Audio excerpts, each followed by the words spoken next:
துஷ்யந்தனுடைய சரித்திரம் பார்த்தோம். துஷ்யந்தனுடைய பிள்ளையான பரதன் மூலமாக பாரதம், மகாபாரதம்ங்கிற பேர் வந்ததுன்னு பார்த்தோம்.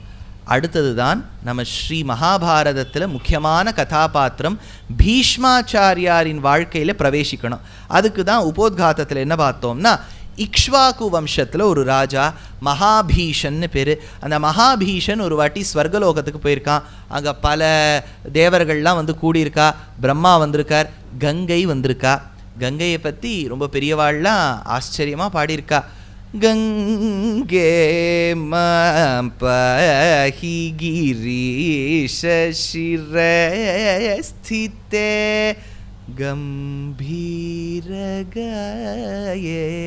சங்கீதவத்ய பிரியே கங்கே மபஹி அங்கஜதமுதே சிவருண மத்யே அக்ரூர பூஜிதே அக்ரூர பூஜிதே அகில ஜனானந்தே சகல தீர்த்தமூலே சத்குருகுஹலீலே வரஜன்ஹுபாலே வியாசாதி கிருபாளே கங்கே மாம் பஹி. திருமிழிசை ஆழ்வார் சாச்சார் கங்கைக்கு என்னெல்லாம் பெருமை இருக்குன்னார். கங்கை பெருமாளுடைய திருவடியிலேந்து உற்பத்தமாறா.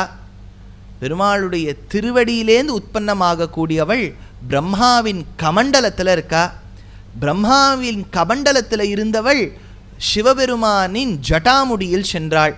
மும்மூர்த்திகளுடைய சம்பந்தம் பெற்றவள். பெருமாளுடைய திருவடி, பிரம்மாவினுடைய கமண்டலம், சிவபெருமானுடைய ஜட்டை, இது மூணுலையும் வருவதால் திருப்பதகா அப்படின்னு பேரு கங்கைக்கு.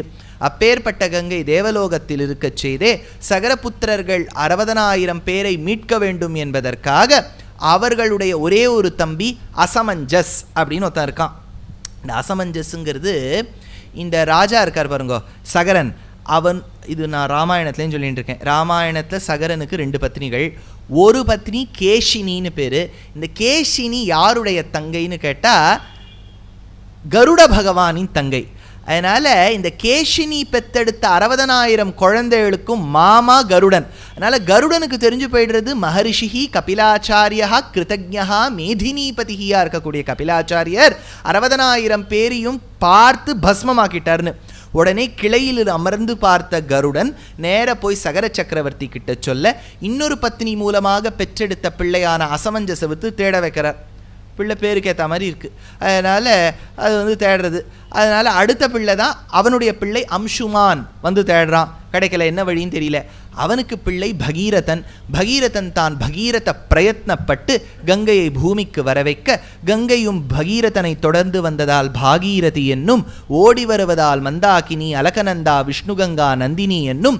அவள் ஜன்னு மகரிஷியின் ஆசிரமத்தில் கர்வத்தோட பிரவேசிக்கிறாள். ஜன்னு மகரிஷி அவளை புஜித்து காது வழியாக விட்டதால் ஜன்னுபாலேயான ஜாஹ்னவிங்கிற பேரோட கீழே வந்து பூமியை தானும் விடுவித்து 60,000 பேரையும் சாபத்திலிருந்து விடுவித்தாள் அப்படின்னு பேர். அப்பேற்பட்ட கங்கைக்கு அது ஒரு பெருமை ஸ்ரீமத் ராமாயணத்தில் வருது.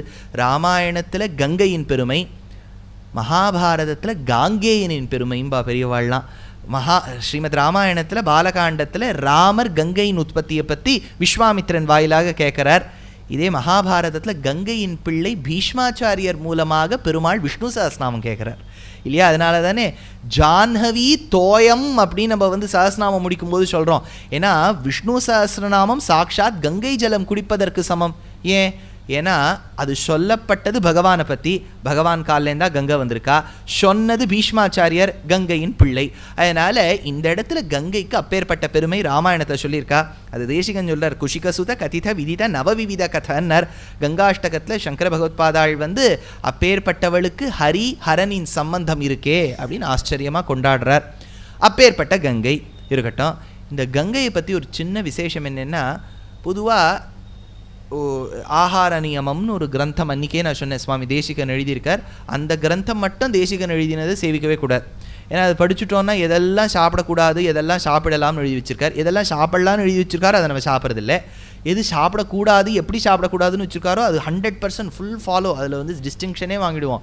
அதில் என்ன தெரியுமோ, 3 மணி நேரத்துக்கு மேலே பண்ணின தளிகையே சாப்பிடக்கூடாதுங்கிறார். 3 ஹவர்ஸ்க்கு மேலே ஆயிடுத்துன்னா சாப்பிடக்கூடாதுங்கிறார். இங்கே 3 வருஷத்துக்கே இருக்கே, அது 3 மணி நேரத்துக்கு இல்லை அவர் சொல்கிறார். அதனால் அது கஷ்டம்.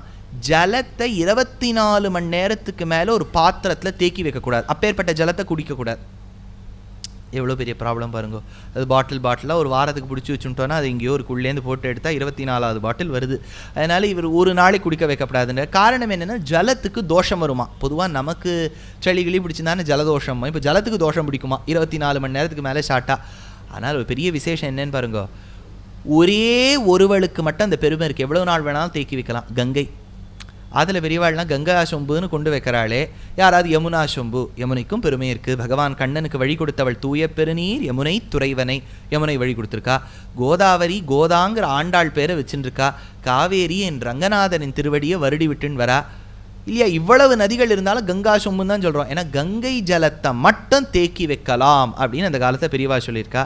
ஆனால் இப்போ கங்கை ஜலத்தை தேக்கி வைக்கலாம், ஆனால் குளிக்கிற அளவுக்கு இல்லையே. குடிக்கிற அளவுக்கு வேணால் சொம்பு எடுத்துன்னு வரலாம், குளிக்கிற அளவுக்கு வேணும்னா முடியாது. அதனால தான் வருஷத்தில் ஒரு நாள் கங்கா ஸ்நானம்னு பண்ணுறோம். அது நரக சதுர்தசிக்கு அடுத்த நாள் பண்ணுறோம். ஏன் நரக சதுர்தசி என்னைக்கு பண்ணணும்? ஏன்னா உடனே சொல்லுவோம் நரக்கன் பிரார்த்தித்தான் தீபாவளி இருக்கட்டும்னு. அது அந்த மாதிரி தான் இருக்குது புராணத்தில். அதாவது தீபஸ்ய ஆவளி இது தீபாவளி, தீபங்கள் ஏற்றி கொண்டாட வேண்டும். அதை தேசிகனை 750 வருஷத்துக்கு முன்னாடி யாதவாபியுதயத்தில் தீபஸ்ய ஆவளி தீபாவளியின் பெருமையை பற்றி சொல்கிறார். ஆனால் யாரும் பட்டாசு வெடிக்கணும்னு சொல்லலை. அது என்ன, நம்ம மாத்தில் பெரியவாள்லாம் சாஸ்திரத்துக்காக ஒரு மத்தாப்பு வையும்பா. சாஸ்திரம் எங்கே சொல்லியிருக்கு மத்தாப்பு வைக்கணும்னு. இந்த மாதிரி ஏதாவது சொல்லி மாட்டின்ட்டோன்னு வச்சுக்கோங்க உங்கள் பேரம் பேத்திக்கிட்ட. அது சொல்லும் பாட்டி ஸ்கூலில் பொல்யூஷனுங்கிறா நீ என்ன வெடின்னு சொல்கிற அப்படிங்கோ. சாஸ்திரத்தில் அதெல்லாம் வெடிக்கணும்னு சொல்லலை ஒன்றும். ஆனால் நரகாசுரன் அவனுக்கு பேர். பகவான் வதம் செய்த அவனுக்கு நரகாசுரன்னு பேர். ஏன் நரகாசுரன்னு பேருன்னா எல்லாரும் பொதுவாக சொல்லுவாள், புக்ஸ்லாம் பார்த்தா since his activities were like hell Naraka, so he was called Narakasura. நரக வாழ்க்கை வாழ்ந்துள்ளாமா அவனோட கூட இருந்தா, அதனால் நரகாசுரன்.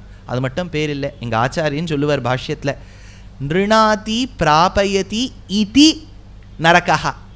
நரகாக்கு தாத்து படி நீங்கள் சப்தகோஷத்தில் பார்த்தீங்கன்னா நிருணாதி பிராபயதி, எங்கோ இருக்கக்கூடிய ஒரு நல்ல விஷயத்தை கிட்டக்க கொண்டு நிறுத்தினால் அதுக்கு நரகன்னு பேர் சம்ஸ்கிருதத்தில். எங்கேயோ ஓடுற கங்கையை நம்ம ஆற்று காலங்காலத்தால் பக்கெட்டில் கொண்டு நிறுத்துறான் இல்லையா, அதனால் அவனுக்கு நரகாசுரன்னு பேர் அப்படின்னு பெரியவாள்லாம் சொல்லுவா. அப்பேற்பட்ட கங்கை இன்றைக்கும் தீபாவளி கொண்டாடுற அளவுக்கு கங்கா ஸ்நானத்தின் பெருமையோடு சேர்ந்த கங்கை. அதே சமயத்தில் ராமாயணத்தில் ராமனால் உரைக்கப்பட்ட கங்கை இன்னைக்கு பிரம்மதேவனோட மகாபீஷன் இருக்கக்கூடிய சதஸுக்கு வந்தாளாம். உக்தஸ்சஜாதோ மர்த்தியேஷு புனர்லோகானவாப்ஸ்யசி அப்படின்னு பிரம்மா சாபம் கொடுத்தார் மகாபீஷனுக்கு. ஏன் நான் காற்று வீசித்து கங்கையின் வெள்ளை ஆடை அப்படி பறந்து போச்சு. வெள்ளை ஆடை பறந்து போன உடனே மகாபீஷன் மட்டும் பார்த்துட்டே இருக்கான். பாக்கி எல்லாரும் தலையை குனிஞ்சுட்டா. நீ வெட்கமே இல்லாமல் ஒரு பெண்ணை இப்படி பார்ப்பதால் நீ பூமியில் பிறக்க கடவாய் அப்படின்னு சாபம் கொடுத்துட்டார். இவன் பிறக்கணும். இவன் யாரா பிறக்க போறாங்கிறது தான் நம்ம பார்க்க போகிறோம். பிரதீபன் ஒரு சக்கரவர்த்தி வச்சு, பிரதீபன் இருந்தான். அவன் சந்திர வம்சத்தில் வந்தவன். நம்ம முன்னாடி பார்த்தது இக்ஷ்வாக்கு வம்சம். இக்ஷ்வாக்கு வம்சம்னா சூரிய வம்சம். இப்போ சந்திர வம்சத்தில் பிரதீபன் ஒரு ராஜா. அவர் நேர கங்கை கரையில் இப்படி நடந்து போயிட்டு இருக்கார். ஏரிக்கரையின் மேலே போனவளே பெண்ணழகையே நாங்கள் ஒத்தி போயிட்டு இருக்கா. அவன் நேர இவருடைய மடியில் உட்காந்துட்டா. எந்த மடியில்? வலது பக்கம் இருக்கக்கூடிய மடியில். வலது பக்கம் பெண்ணுக்கோ மாட்டு பெண்ணுக்கோ தான். அவர் சொன்னார், நான் உன்னை மாட்டு பெண்ணாக ஏற்றுக்கிறேன், எனக்கு ஒரு பிள்ளை இருக்கான்னார். யாருன்னு கேட்டா சந்தனுன்னு பேரு. நாளாம் தயோஹோ சம்பவத் புத்திரஹ விருத்தயோஹோ ச மகாபிஷஹ சாந்தஸ்ய ஜக்ஞே சந்தானஸ்தஸ்மாதாசீத் ச சாந்தனுஹு. சாந்தனுன்னு பேர் அவனுக்கு. அவனை கல்யாணம் பண்ணிக்கோ, சாந்த குணம் உடையவன் ஆயிடுத்து. இப்போ இதில் என்னென்னா, இவா 2 பேருக்கும் கல்யாணம் ஆகும்போது ஒரு ரூல் போடுறா. நான் என்ன செய்தாலும் நீ கேள்வி கேட்கப்படாதுன்னு சொல்கிறா. ஏவம் ஹி வர்த்தமானேஹம் த்வைவத்ஸ்யாமி பார்த்திவ வாரிதா விப்ரியம் சோக்தா தியஜேயம் துவாம சம்சயம். கவலையே படாத, சந்தேகமே படாத. நீ கேள்வி கேட்டால், ஏதாவது கேள்வி கேட்டால் அடுத்த நிமிஷம் விட்டுட்டு போயிடுவேன்னா. இவளுடைய அழகிலை மயங்கி போனானாம். அவள் எப்பேற்பட்டவள், கங்கை யார் மாதிரி இருக்கான்னார். அது வில்லிபுத்தூரார் சொல்கிறார். வையகம் மடந்தை கொல் வரை மடந்தை கொல் செய்ய பங்கையர் மலர் திருமடந்தை கொல் தூயவன் கலைவிதச் சொன் மடந்தை கொல் ஐயமுன்றனன் இவள் ஆர்கொள் என்னவே. என்ன அழகா சொல்றார். சந்தனு வியந்து போறானாம். எவ்வளவு அழகா இருக்கா. திருமுகத்தில் இருக்கக்கூடிய சாத்வீக குணத்தை பார்த்தா இவளே தான் சாக்ஷாத் மகாலட்சுமின்னு தெரியறது. இவ வார்த்தையிலேருந்து வரக்கூடிய கண்டாநாதத்தை கேட்டால் இவளே வாக்தேவின்னு தெரியறது. இவ வீரத்தோடு நடந்து வரதை பார்த்தா அம்பாள்னு தெரியறது. இவளை யாருன்னு சொல்லுவேன் அப்படின்னு வியந்து போனானாம் ராஜா. மேலே வர்ணிக்கிறார். கங்கையே தான் இவளை பார்க்கும்போது வெட்கமடைந்து கீழே பார்த்தாளாம். ஏன்னா சீதையை பற்றி வர்ணிக்கும்போது கூட சொல்கிறது என்னென்னா, அவளுக்கு வெட்கத்தோடு பார்க்கணும்னு ஆசையா, ராமரை பார்க்கணும்னு ஆசையா. ஆனால் ராமரை பார்த்துட்டு வெட்கப்படலாமேங்கிறதுக்காக ஓரக்கண்ணால் அவரை பார்த்துட்டு வெட்கப்பட்டதா தியாகராஜர் எடுக்கிறார்.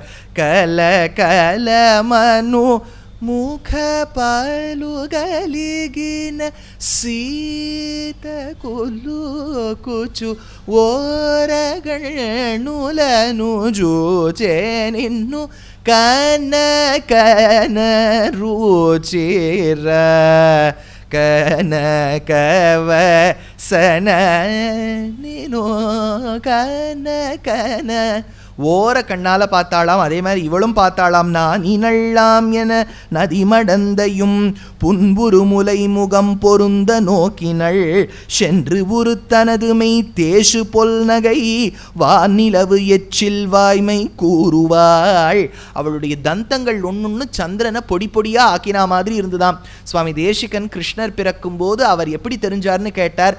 குழந்தையை பார்த்து அம்மா சொல்றா, உபசம்ஹார, அதாவது உன்னுடைய 2 கையும் மறைச்சு வச்சுக்கோ பிள்ளாய், நீ எங்க இருக்கேன்னு காண்பினாலாம். பகவான் 32 பல்லின் வெளிச்சத்தால காண்பிச்சதா சொல்றார் யாதவாபிதயத்துல தேசிகன். த்விஜச்சந்திர சந்திரிகாமைக்ஷத, 32 பல்லு கிருஷ்ணருக்கு மட்டும் இல்ல, கிருஷ்ணர் காலடியிலேந்து வந்த கங்கைக்கும் 32 பல்லு சந்திரன மாதிரி இருக்குன்னார்.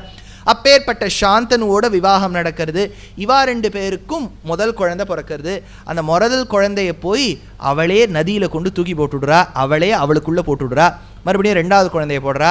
2, 3, 4, 5, 6, 7 போட்டாச்சு. 8வது குழந்தையை போடும்போது ராஜாவால் தாங்க முடியல. பிஞ்சு குழந்தையை யாராவது தான் ஜலத்தில் இடுவார்களோ நிறுத்துன்னு சொல்ல அவள் தானும் சொன்னாள், இதுதான் காரணம் நாம் உம்மை விட்டு செல்வதற்கு. ஆனால் உங்கள் வார்த்தையை நான் மதிக்கணும், அதனால் பிள்ளையை நான் வளர்த்து வரேன்னாலாம். இந்த பிள்ளை யார்? அதுக்கு தான் பூர்வ சரித்திரத்தில் பார்த்தோம். அஷ்டவசுக்களும் பூமிக்கு வர 8வது வசுவின் பத்னி தியௌகுவுடைய பத்னி வந்து சொல்கிறா, இந்த ரிஷியின் ஆசிரமத்தில் இருக்கக்கூடிய மாடை நாம் கடத்தி விடலாமே. கடத்தினு அஷ்டவசுக்கள்னு தெரிஞ்சு 7 பேரும் பூமியில் பிறந்து இறந்து உடனே வந்து விடுவார்கள். 8வதவன் பத்னியின் பேச்சை கேட்டு தன் கையால் திருடினபடியால் வெகு காலம் பூமியில் வாழ்வான். அவன் தான் இப்போ 8வது வசு தான் இங்கே பிறக்க போகிறான். இவாளுக்கு இந்த குழந்தைய தான் அவள் தாங்கிறா.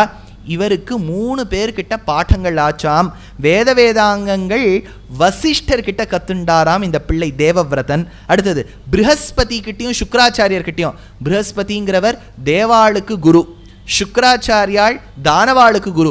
2 பேர்கிட்டையும் ஆங்கிலத்தில் சொல்லுவா இல்லையா, you should take the best from both the world's அப்படின்னுட்டு. அதனால் 2 பரமாச்சாரியாள் கிட்டேருந்தும் போய் சாஸ்திரங்கள் கத்துண்டார். அடுத்தது பரசுராமர் கிட்டேருந்து வில்வித்தை கத்துண்டார். பாருங்கோ, பரசுராமர் கிட்டேருந்து வில்வித்தை. பரசுராமரை ஜெயிச்ச ராமருடைய ஆச்சாரியனான வசிஷ்டர் கிட்டேருந்து வேதாங்கம். அப்பேற்பட்ட பெருமாளான ஸ்ரீராமர் ஒரு காலத்தில் சுக்ராச்சாரியார் உடைய தங்கை பார்கவியான ஸ்ரீ மகாலட்சுமியை கல்யாணம் பண்ணிட்டார். ப்ரஹஸ்பதி தான் ரொம்ப முக்கியமாக சொல்லப்பட்ட ஒரு ஜாதகத்தில் இருக்கக்கூடிய குரு. அப்பேற்பட்டவர்கிட்டேருந்து சாஸ்திரங்கள் கத்துண்டார். அந்த தேவவிரதன் ஒரு வாட்டி ஒரு யுவாவா இந்த கங்கை நதிக்கரையில் நின்றுருக்கார். கங்கையே பார்த்துட்டு இருக்கானாம் ராஜா. ராஜா எப்படி பார்த்துட்டு இருந்தார் Villiputhurar வர்ணிச்சார். Namaskaram. In the coming months of December, January and February, there are very many discourses of mine, both in Tamil and in English, across different cities. The details of them have been posted on all my social media handles. Nevertheless, once more, for your attention and for your sake, I would like to read out very quickly.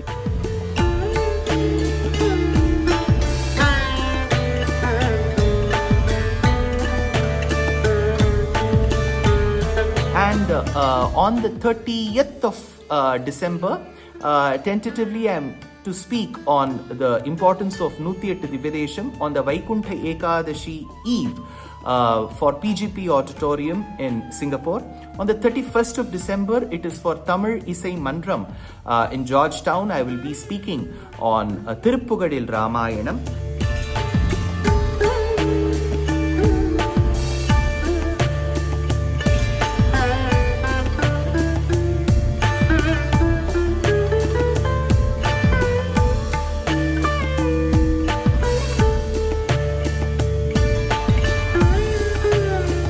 Coming to the month of January, on the 17th of Jan, I will be speaking on Narayaniyam in Wonder for Shanmukhananda in Mumbai. On the 18th of December, it is our grand production called Agre Pashyami at the very same premises.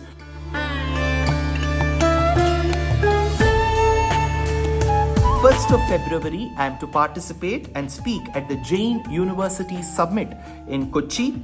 And 13th of February, it will be a special lecture for Shivaratri for Odakattur Mutt, which will be organized by Ramakrishna Bhajana Sabha. On the 22nd of February, for the first time, I am going to be a part of Mayuram Bhajanotsavam in the very, very famous and very close to heart Mayavaram. So that is the program for now. I know it's too many programs. All this has been put in the form of poster. Please do participate wherever you can. Namaskar.